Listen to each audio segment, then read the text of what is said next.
Bonjour. Bonjour. Bonjour, monsieur. C'est toi, Je suis le censeur. le censeur. Ça va? Donc, ça va bien. Nous sommes là pour prendre l'élève d'une fille. Ah, Monsieur le censeur, voici mon père. Toi, le père de la Wataba. oui, je suis son père. Elle, c'est la fille de mon frère là. Ah, nièce. Oui, oui. Mais je vais voir. C'est Ramata. Ramata et Kharsek. Ramata. Si, elle a bien travaillé. C'est bien. Elle a eu un bon moyen. Oui, c'est ma fille. 15. Oh, excellent. Elle est à féliciter, quoi. Oh, merci, merci. Je vois. Elle, c'est Kharsek. Fatou. Ma foi. Mais, quelle moyenne, ma gueule. Elle n'a pas du tout travaillé. Fatou. Je m'appelle pas Fatou, je m'appelle Aïssatou. Regarde-moi ça. Elle est indisciplinée là. Aïssatou. Un jour, dinaa rëq sa ndig.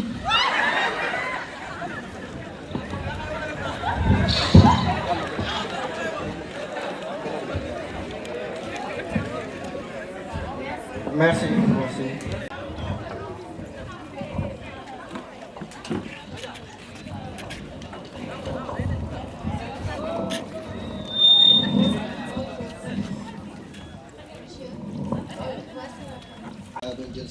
Ah ok, j'espère qu'elles ont eu de bonnes moyens. Oui, mais plus ou moins quoi, plus ou moins, parce que celle-là, elle ne travaille pas quoi. C'est quoi ça? C'est quoi cette histoire? C'est Et elle a combien, une moyenne de combien? Elle a une moyenne de 15. Ah très bien, il faut travailler. Continuez noonu dina ñëw. Grand baax na dina ñëw. Elle a une moyenne de 6 là. Mais grand yow kii am nga la kii jàngul de kii de nga classe du Sinap, je te passe une histoire de Sinap là. day toog téléphone bi Mais rek. yow xaaral papa. Non, du ma papaam. Grand su ne si kii ah. C'est la fille de mon frère. Sinon elle risque de redoubler de.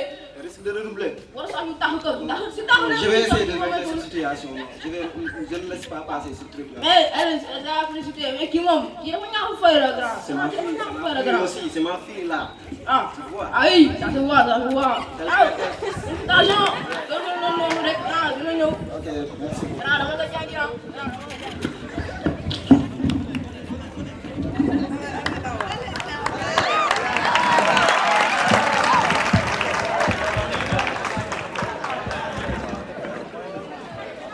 salaamaaleykum.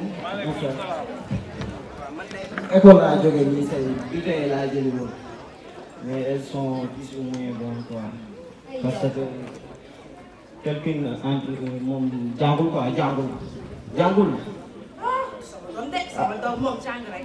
bu waxagul loolu moom mii de elle a une moyenne de 6. Félicitations ay waay ko doom. waaw. Bi may jàng ba léegi maa ngi soog a gis lii. Ah lii neexul. waaye yéen taxaw leen sama doom ñaata la am. sa doom de elle a une moyenne de 15 là. Amoon naa ko yow sama yaay nga may ay 2025 waaye yow su waay nga may dem. La ilaha illallah. Yow ni kii taxal ko jëkkër rek. Gis nga yow si waay nga jëm dama naa wax sa papa dina faral xamal ni si waay nga jëm amoo jëloo ko ay Kay laa la comprendre. Moo tax bu ma la nee jàngal rek doo jàng. Ndijaay kii dafa jàng ba am moyen dama koy jëndal ay xam naa mooy si si nan demee déglu ma nga baax kii bee jëlee ay devoirs am ak compo yëpp bien ko boole moom mooy si la. léegi kii moo gën a tuutale moyen léegi kii bi nga boolee moyen di devoir yi ak moyen di compo yi moom moyen 15 la am kii boo ko si mairie aw sa doom xamul dara. la mairie sax te mairie mooy ñi dàq a jàng. mooy ñiy concentré wu seen classe di concentré wu seen kër. waaw nuy jabar yi bi noo tànn moom dañ juum ay analphabète moom dañ ko woon tàgg. kañ dañ juum kañ. Ndijaay aw xool naa maa Ndijaay aw laal def aw ba ma fekk sama kër a bàyyi ah Ndijaay li ma la wonoon ba tey jii nga naan man ay xaw ma lan. waa te jàngulaa daal. Ndijaay wax. amul mere doom ju jàngul dañ koy wax yaay ji bu ci àndul sax dañ koy wax sama doom dafa jàng. sa doom jàngul lañ wax dafa jàng. moom ak kii yem bu ma ci waxul woon sama doom bii du am moyen 15 bàyyi leen xale yi yéen di liggéey loolu dégg ngeen. Ramkaay man daal dama kontaan ci yow am na ñoo xamante ne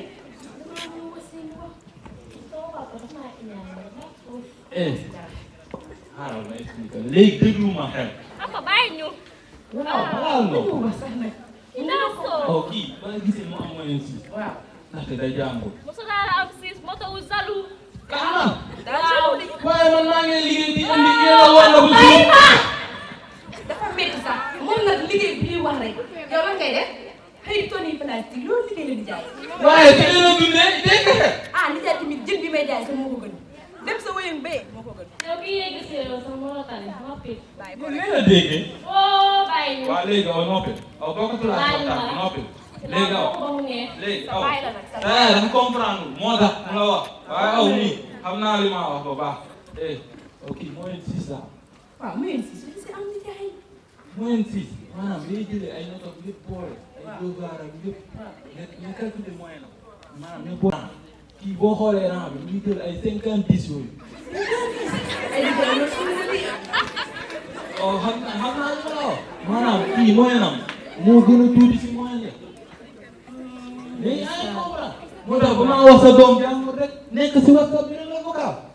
léegi yow waa ngaa défendre chaque jour. waaw baax na man maa wax rek doo ma déglu.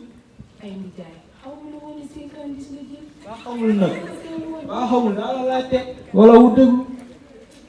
moom ba jëloon 30 la ma ne waaw. 70 la lay def. sori na de. waa doom ay bébé 10 ay giga ci fan laa koy waxee. waa lu tax lu waral lii ak li may defal yëpp. xam nga lu waral lii mooy téléphone baa mu yor.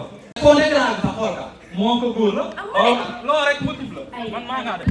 ay nijaay la ñu bàyyi kii gàcc nijaay kaay moom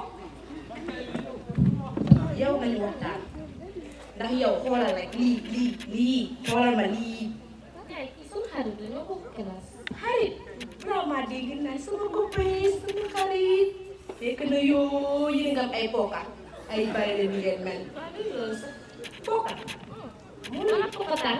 déedéet du pookataan pooka la waa aw sa xaar ma déglu sa vocal bi doon ma démb doon ma dégg sa vocal bi doon wax nekk fa la wax ay xaw ma lan baax na rek man dama mën si doon yi kàcc moom mënu ma woon xam naa li lay sonal wax ci bëri ci la diis te yéen xam naa li lay sonal. Bonjour à tous. Comme vous l'avez déjà vu dans cette pièce de théâtre, on a voulu montrer les bons et les mauvais côtés du téléphone portable. Pour les élèves inconscients, elle peut être une très grande gêne pour leur étude. Cependant, pour ceux qui conscientisent, le téléphone peut être un outil de travail qui leur permet d'améliorer leur capacité intellectuelle, que ce soit pour faire des recherches, pour utiliser les dictionnaires numériques, des exercices en PDF ou la traduction des langues. Nous avons voulu montrer aussi à nos parents que cet appareil technologique, avec une bonne gestion, peut être un grand avantage pour notre avenir, mais aussi pour notre éducation. Merci. Merci. Je pense que ce que vous avez montré n'est rien d'autre que la réalité. Ce qui se passe actuellement dans le milieu éducatif, le comportement de certains élèves dans les classes, dans les écoles, mais aussi la responsabilité des parents interpellés. Et de cette prestation, nous avons vu deux types d'élèves comme facteur de, comme on peut le dire, sur le, comme l'expliquer, parce qu'il faut savoir situer les bons et les mauvais côtés de ces nouvelles technologies, l'Internet avec les réseaux sociaux, Snap et WhatsApp, Facebook et autres. Je pense que dans les classes, on le voit certains parfois. Les élèves utilisent leur téléphone. Donc ça, c'est anormal. pense que chacun parmi nous fait une prestation. Nous allons passer au mot de l'un des parrains de cette journée, à l'occurrence M. Sel, qui doit faire un... This is my man, Job Nigger. All right.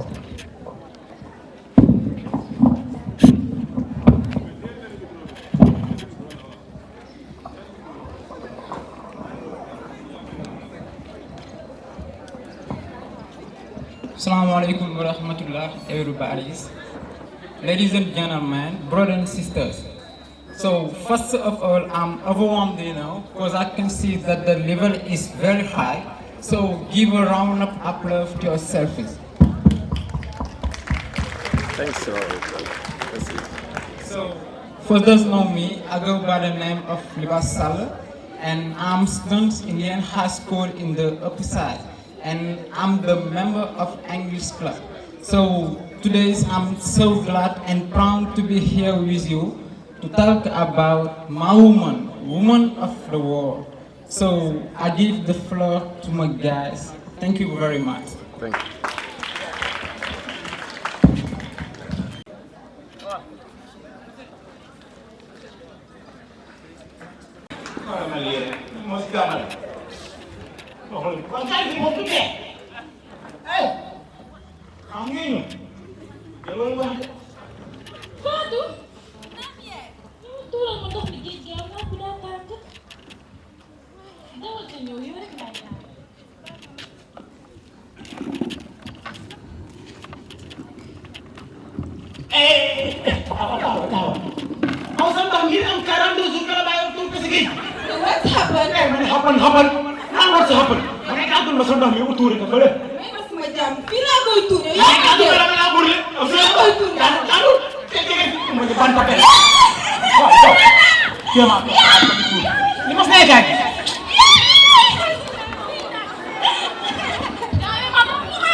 But stop talking and hear what I'm saying.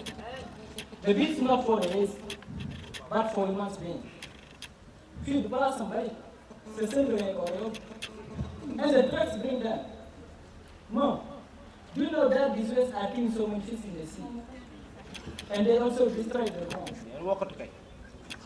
Working in the sea is kind of development for the industry. May we respect our environment. Not only our industry, but our country also want to develop as well. Now, I beg you more, to stop restricting the environment in order to have a better life and a developed country. Yeah, bye now. waaye aw dama nag sa ndong la guddal wax naa ko fay waxal kii ku ne la ab jeune la aw dinaa war a entraîné waat dem leen xool ne nag nii man bilaay man ma ñu sax kii gi baa fi toole sa daal amam naxat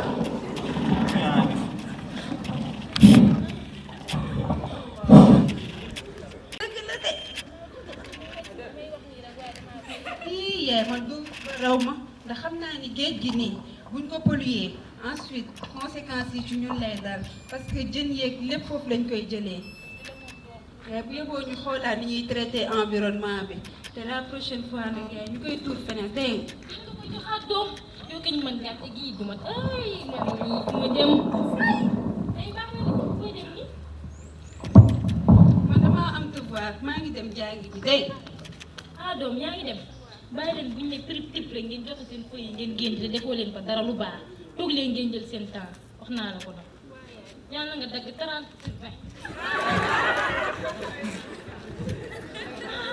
ah ma jug dem marché gaaw balaa moo naa sama doom ji daa war a añ tàngaay trip jàmm de xam naa.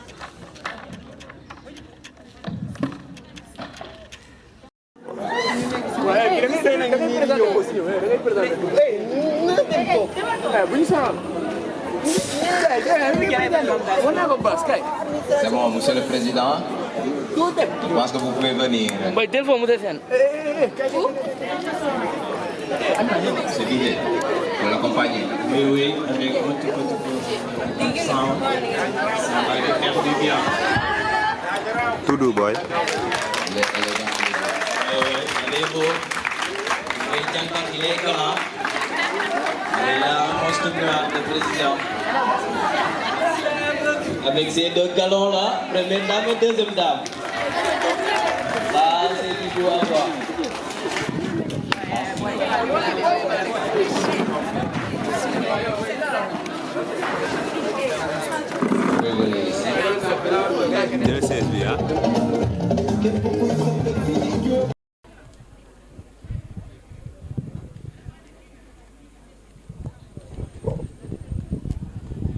Voilà, nous allons devoir commencer la cérémonie parce qu'on avait programmé le démarrage à 9h.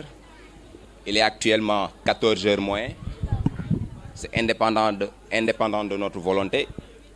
Je pense que nous sommes au Sénégal, on a l'habitude d'entendre certaines expressions disant que les Sénégalais ne respectent pas l'heure. Mais ce n'est pas un problème de respect, mais parfois nous sommes préoccupés par d'autres initiatives, bien par d'autres trucs qui sont d'ordre personnel.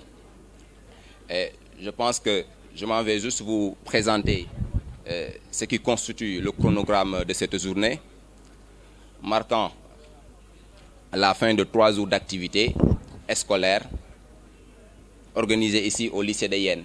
Comme d'habitude, je pense que l'année dernière, nous n'avons pas pu le faire parce qu'il y avait une situation exceptionnelle. Donc, comme je le dis souvent, mesure exceptionnelle. Donc, cette année, on a organisé cette foyer socio-éducative. Et je pense que nous avions une semaine rythmée d'activités depuis le jeudi, hier vendredi et aujourd'hui samedi, la cérémonie officielle marquant la fin de ces activités, de ces 3 jours d'activité.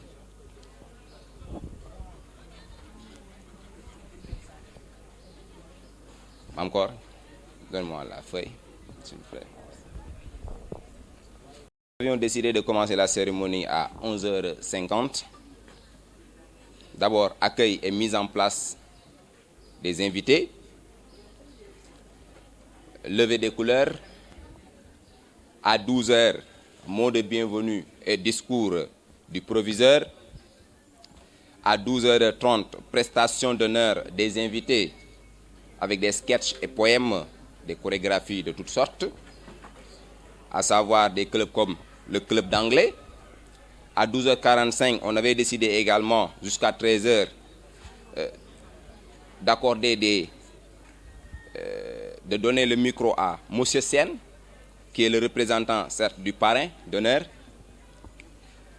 À 13h, nous avions également décidé de passer également à des prestations, à savoir les prestations des clubs, dont le club d'anglais, après le club scientifique. À 13h30, 13h45, prestations d'honneur et sketch de Onyang, de Onyang. 13h45, 14h15, mot de l'un des parrains et de la marraine, Madame Djouk. Madame Djouk, c'est la marraine. Professeur de philosophie, hein? Voilà. 14h15, 14h30, prestation en honneur des invités, club gym dirigé par un certain Laindoy, c'est ça? C'est ça. 14h30, 15h, mot de Lazette. du président de l'association des élèves et des étudiants de Dialaw. Ensuite, prestation à l'honneur des invités, sketch, poème, chorégraphie, club, musique. Discours du représentant de l'association des parents d'élèves. Prestation à l'honneur des invités, club, musique et club de taekwondo, Yen Taekwondo. À 15h45 jusqu'à 16h, mot de l'autorité, discours du mot de l'autorité, discours du maire, le discours du maire, prestation à l'honneur des invités, sketch, poèmes, chorégraphie des élèves choisis, des élèves du lycée. Je pense que c'est ça le chronogramme de cette journée. Et tout d'abord, nous souhaitons bienvenue à tout le monde. Monsieur le proviseur, vous êtes le père de ce lycée. Monsieur Sen, professeur de français, c'est monsieur Danfaha, prof de mathématiques ici au lycée. Monsieur le président de l'association des élèves et des étudiants, nous vous souhaitons bienvenue. Monsieur Ndom, professeur d'histoire et de géographie du lycée. Monsieur le représentant de la marraine, je pense que c'est Kouna Fall. Bienvenue. Chers élèves, chers représentants des gouvernements scolaires des autres établissements de la localité, au gouvernement scolaire, bienvenue à tout le monde.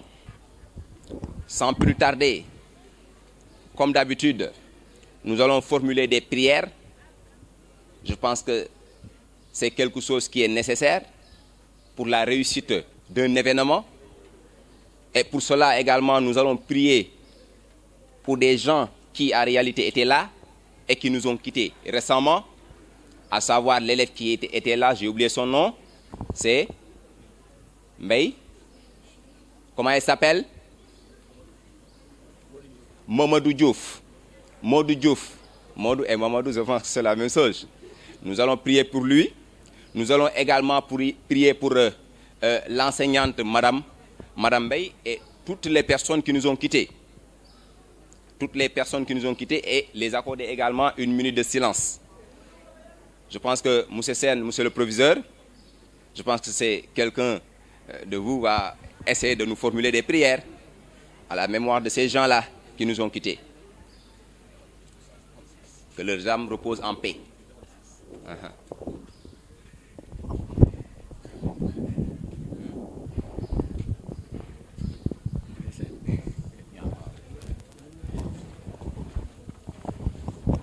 Bonjour tout le monde. Bon, on va passer à la prière. Donc, ku ci nekk ak diine ji mu mën a bokk mu jàng lu mu man rek pour jagleel ko ñi nga xamante ne ñoom lañu fi tudd ak ña ànd ak ñoom jiituñu. Ñu jàng Fatiha, ñetti Ixlaas, Falaxi ak Naasi ak Salaatul Fatihi. Ñu ñaan yàlla jottale leen ko fa ñu tëdd. Bu ñu noppee ñu jàng salaatu ala nabi bu waaye man ñetti yoon ñaan yàlla li ñu sumb ñu yeggali ko ci alhamdulillahi rabbil alamin. Merci beaucoup.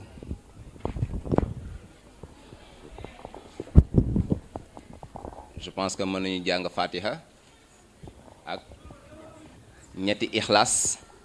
Ku ko xamul loolu mooy Ixlaas mooy ulhu allahu ahad ak ñetti ak falaki ak naasi ak salaatul fatiha wala salaatu ala nabi boo man allahumma salli ala seydina muhammad boo man wala salaatul fatiha comme ni ko Tijaani di defee. ñaan na leen yàlla fi ñu tëdd, yàlla jégal leen, yàlla yërëm leen te xare leen aljana. Bismillah.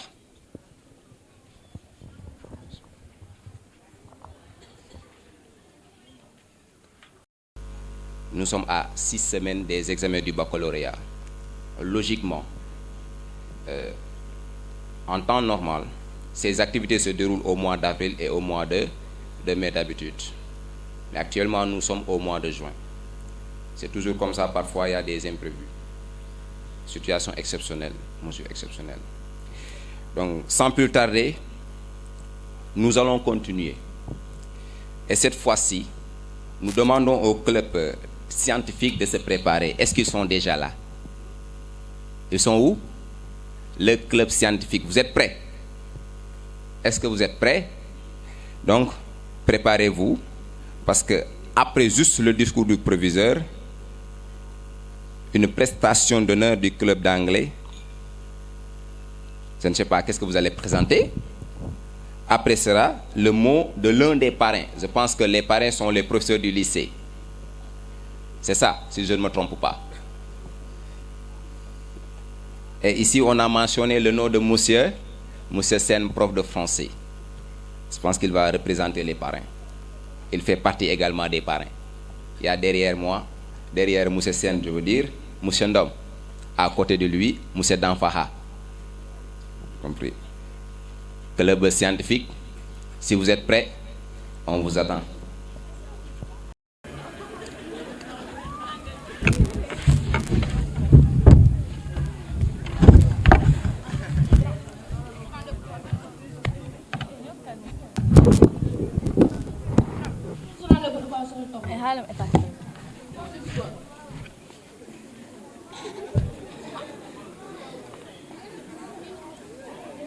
Tapi waroon naa ñëw.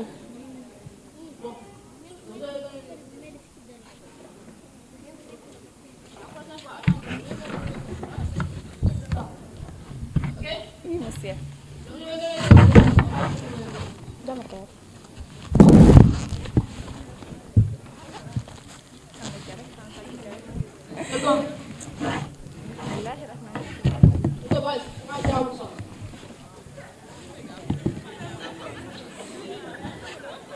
Nume bare nume. Kasi jira ma.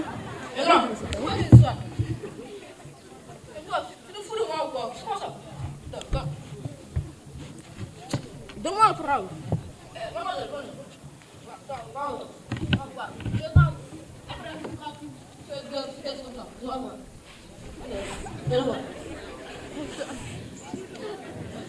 Ça c'est une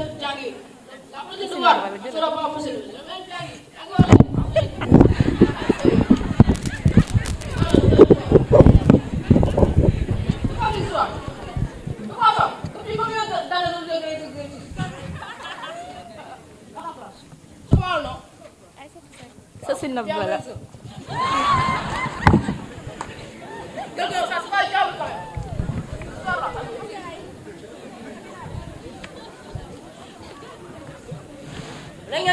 Ngeen jàng ngeen baal fo bi. Très bien. Ngeen jàng ah. Wax ñu ànd ak ay fo. OK? Chez. C'est quoi cette histoire? La prochaine fois, je vais convoquer tes parents, tu vas voir. C'est quoi ça? Ngeen jàng la prochaine devoir. On sera pas facile. Ngeen jàng waat. Man bu dee ànd ak ay fo. OK? Ngeen jàng ngeen def un creuser, il faut creuser. Waaw, di nga téye dans une fois. OK. Maintenant, le devoir, ça sera pas possible. Ça, je vous le garantis. OK? Il faut creuser, allez creuser. Mat amul ay fo, mat dafa fiir. Mat dafa fiir, amul ay fo.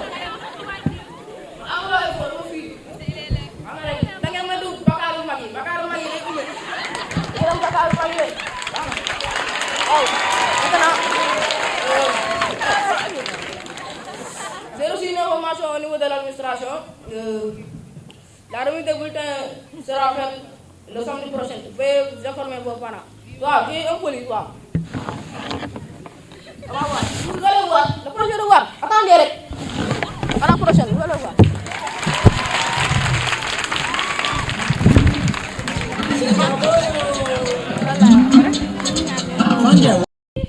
Sëna moo xew. Salaamaaleykum. Waaleykum salaam. Yaay. Wàcc na. Non non. Naka école nag. École moo ngi fi rek. Ba lépp a ñu jàmm. Jàmm rek. Mais professeur professeur yi nee nañ samedi prochain dañuy jëli bulletin yi. bulletin yi. ma jàngeen bu baax rek. waa. dégg naa ma jàng bu baax. ma yëgle si bi maa ngi dem lekk añ. waa ñoo ñëw. voilà nee nañ samedi naa jëli bulletin. waaw ok yow yaa ngi maa ngi dem jàpp yi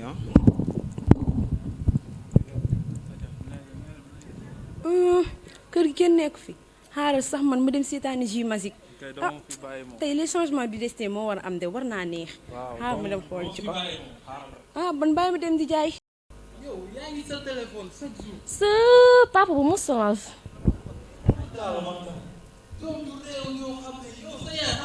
yow yaa ma yarul.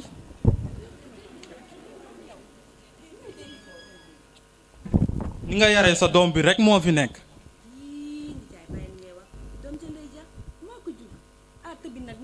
war a bàyyi kii dafay jàng chaque jour mu sonn su demee seen professeur bi je ne sais pas mu naan monsieur. yow noppil yow lu tax bu may wax ak doom bi rek boo ñëwee défendre. kii dafay jàng yow xanaa xamoo li muy daj. yow kii juróo ko yow kese. waaw juróoma ko yow man kese waaye tamit dangay fay may fay li ngay def laay def waaw kay. mënoo bàyyi xale bi yow téléphone bi chaque jour mu ngi ci yow doo si tusi sax doo xool sax lan lay def si téléphone bi waaw baax na résultat yaa ngi ñëw bulletin yi samedi lay génn. waaw baax na dégg nga dégg nga waaw baax na man résultat yi rek laay xaar de man la xam lan mooy sama liggéey dem wuti ñëw andil leen ngeen won la kese. baax na man sama wax jeex na man sama wax benn la jeex na tak. waaw dañuy sinap ba mu neex. nouvelle mode yi nouvelle technologie da ngay jàng. sa sinap bala.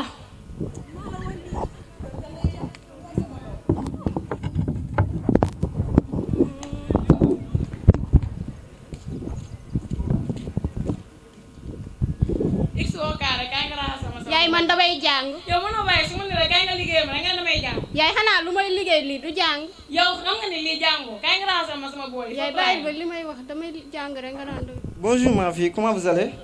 yaa ngi jàng sa leçon yi man lan laay dégg nii. kii dama ne ko kay nga raxasal ma sama bool yi mu ne day jàng. yow yaa ngi dégg li ngay wax kii nan lay mën a jàngee leçon am nga naan ko kay nga raxas. wala léegi dama lay laaj jàng lu si téléphone di wut. téléphone bi ça veut dire que daf koy permettre à ce que mu def ay exercice mu recherche si réseaux sociaux yi. man de classe góor ña laa bàyyee te dégg naa mag ñi ñu naan téléphone day yàqum réew. non non ku bëgg yàqu rek yaa yàqu si réseaux sociaux yi mais ku bëgg lu baax ci réseaux sociaux yi da nga ko fa fekk lu bon am na fa lu baax am na fa mais yow yaay opté ne lu baax nga fay seet. su may wax xale bi rek nga jóge fa di rëdd di waa ko di gis nga yéen ñaar yow laay wax yow si carré soo raxasul bool yi te yéen ñaar kenn du amul raxas day raxas xaw ma lambda xaw ma xo carré ba boo nga réglé dégg naa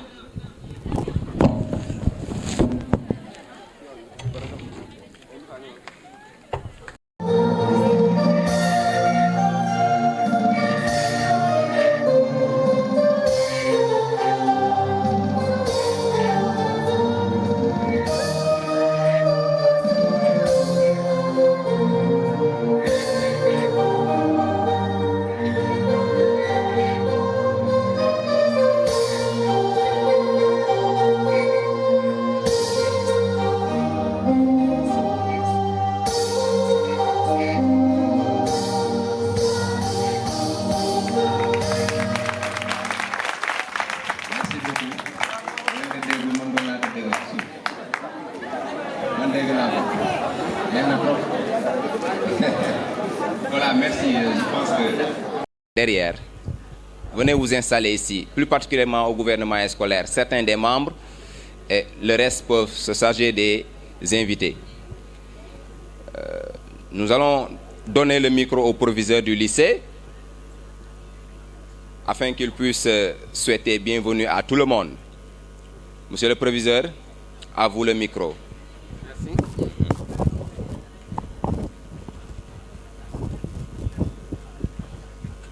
Monsieur le représentant Monsieur le maire, Madame la présidente de l'association des parents d'élèves ou son représentant, Mesdames, Messieurs les membres du bureau de l'APE, Mesdames et Messieurs, membres de l'administration du lycée de Yenne, Mesdames et Messieurs les professeurs, Mesdames, Messieurs, membres de la communauté éducative, Mesdames et Messieurs les marraines et parrains, Mesdames, Messieurs les membres du gouvernement scolaire, chers élèves, permettez-moi tout d'abord de vous souhaiter la bienvenue au lycée de Yène.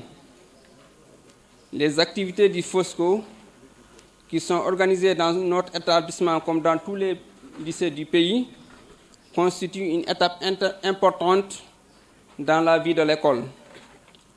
J'adresse mes remerciements à tous ceux qui ont apporté leur soutien pour la réussite de cet événement. Les parents ont l'occasion de découvrir notre lycée.